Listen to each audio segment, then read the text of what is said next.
Lantas mengapa Pulau Pasir jadi tempat singgah nelayan NTT? Sahabat Suara Flores yang budiman. Bagaimanakah kisahnya sehingga pulau yang selama ini menjadi tempat singgah nelayan? Para nelayan mencari burung, mencari telur burung, mencari kerang dan telur kerang di sana. Berdasarkan catatan perjalanan para penjelajah, Pulau Pasir ditemukan pertama kali oleh Samuel Ashmore. Pulau ini merupakan bagian dari Kepulauan Ashmore dan Cartier, yang terletak di Samudra Hindia, tepatnya di sekitaran Laut Timor. Pulau-pulau di Kepulauan Ashmore dan Cartier ini tak berpenghuni. Pulaunya berpasir dan berkarang, serta beberapa bagiannya tertutup rumput. Pulau ini ditemukan pertama kali oleh Samuel Ashmore pada tanggal 11 Juni tahun 1811 silam. Awalnya Samuel Ashmore menamai pulau tersebut dengan Hibernia Reef, seperti nama kapalnya. Akan tetapi pulau ini akhirnya dikenal dengan nama Ashmore Reef yang oleh orang Indonesia disebut sebagai Pulau Pasir. Pada 1850-an, wilayah ini belum diklaim oleh negara manapun dan menjadi tujuan kapal penangkap paus milik Amerika. Beberapa tahun kemudian, tepatnya tahun 1878, Inggris menganeksasi Pulau Pasir dan memanfaatkan bagian barat pulau tersebut sebagai tempat untuk pertambangan fosfat. Dalam perkembangan selanjutnya, Inggris lantas memberikan Pulau Pasir kepada Australia. Perlu diingat bahwa Australia dulunya merupakan koloni Inggris.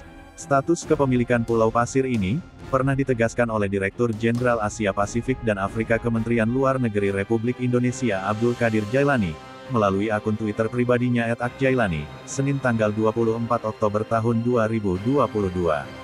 Pulau Pasir merupakan pulau yang dimiliki Australia berdasarkan warisan dari Inggris. Pulau tersebut dimiliki oleh Inggris berdasarkan Ashmore and Cartier Acceptance Act, 1933, dan dimasukkan ke dalam wilayah administrasi negara bagian Australia Barat pada tahun 1942, tulis Jailani. Dengan kata lain, Pulau Pasir diklaim oleh Inggris, sebelum akhirnya diberikan kepada Australia pada 1942. Meski jaraknya lebih dekat dengan wilayah Hindia Belanda nama Indonesia sebelum merdeka daripada Australia, Belanda tidak pernah mengklaim kepemilikan atas Pulau Pasir. Perlu diketahui, hukum modern menganut suatu konsep bahwa wilayah suatu negara ketika merdeka, adalah semua wilayah kekuasaan penjajahnya, yang dalam bahasa Latin disebut uti possidetis. Dengan begitu, karena Pulau Pasir tidak pernah diklaim oleh Belanda, maka secara hukum internasional, Pulau Pasir tidak pernah masuk dalam wilayah administrasi Indonesia.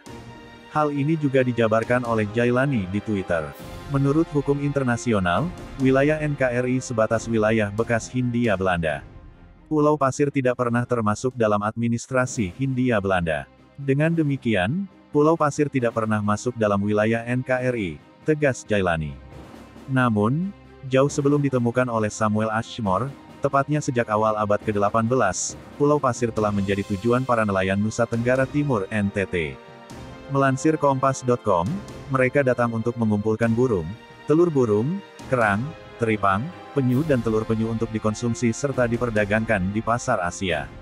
Bahkan di Pulau Pasir terdapat kuburan para leluhur orang-orang Rote. Hingga Pulau Pasir resmi menjadi milik Australia, nelayan-nelayan Indonesia masih sering beraktivitas di wilayah ini. Untuk menyelesaikan masalah tersebut, dibuat nota kesepahaman atau MOU, Memorandum of Understanding, yang ditandatangani Australia dan Indonesia pada 1974. Dengan adanya nota kesepahaman tersebut, nelayan Indonesia diizinkan untuk singgah, mengambil air bersih, dan mengunjungi makam leluhurnya di wilayah Pulau Pasir. Pada 1997, Indonesia dan Australia kembali bertemu guna menetapkan batas wilayah administrasi laut kedua negara. Dalam kesepakatan itu, Australia dinyatakan hanya memiliki wilayah berjarak 12 mil di sekitar Pulau Pasir. Demikian sahabat kami kabarkan untuk Anda, update terus informasi terbaru dan menarik lainnya hanya di channel YouTube Suara Flores, channel kebanggaan Anda. Salam hormat dan sampai jumpa.